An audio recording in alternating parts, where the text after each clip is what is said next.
Good evening. It is Tuesday, June 8th, 2021.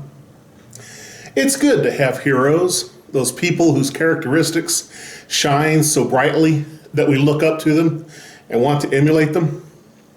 When I was a child, I enjoyed reading the Superman comic books and thought how wonderful it would be to take on the bad guys and always win. Later, when I read a little more widely, I was impressed by men like the Lone Ranger, Bruce Wayne, Sherlock Holmes, even the Hardy Boys, and all the cowboys in the westerns. As a young pastor, I had some pastor friends that were significant in my early ministry, that were my heroes as a pastor. When we think of heroes, we always look for the successful, the strong, the courageous, the bold.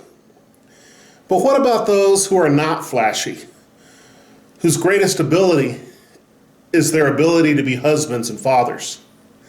Can we have a hero who never defeats a bad guy, who does not have super strength, but merely raises his children well?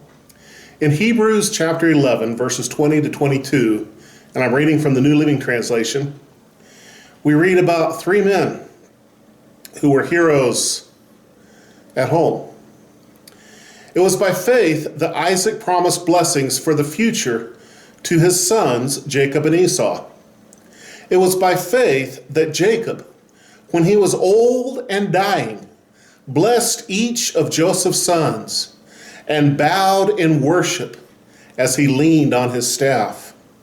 It was by faith that Joseph, when he was about to die, said confidently that the people of Israel would leave Egypt.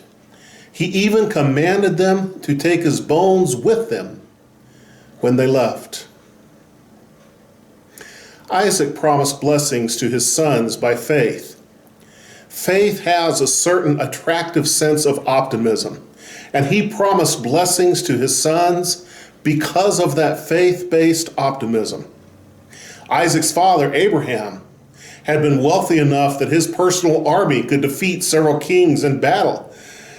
At the Battle of Kedorlaomer, recorded in Genesis chapter 14. Yet by the time his grandchildren were around, they were squabbling with other tribes over water rights. In spite of their economic downturn, their faith allowed them to see a promised, unexpected blessing.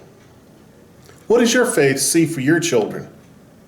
Are we so afraid of the future that we have lost our faith in future blessings? It was by faith that the old and dying Jacob blessed each of his sons in an act of worship.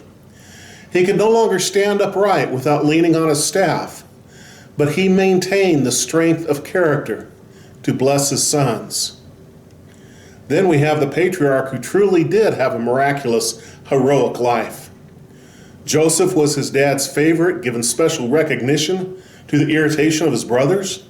He was sold into slavery, spent time in an Egyptian prison, and yet rose to second in command of the Egyptian wealth and storehouses. He saved the entire Egyptian population and the children of Israel from starvation. His faith in God brought him through multiple bad situations and life-risking maneuvers. Yet on his deathbed, he asked them to return his bones back to the promised land when they went. That's the faith mentioned in Hebrews. His faith saw a glimmer of reality 400 years in the future, and he trusted God to bring it about. Our lack of faith worries about lunch tomorrow, about the reactions of people we don't know or care about to our actions.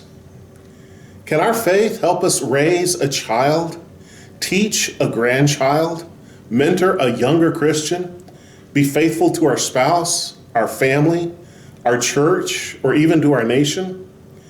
The heroes of our faith listed in Hebrews knew that being faithful to home, family, nation, and people were the true measures of strength of character.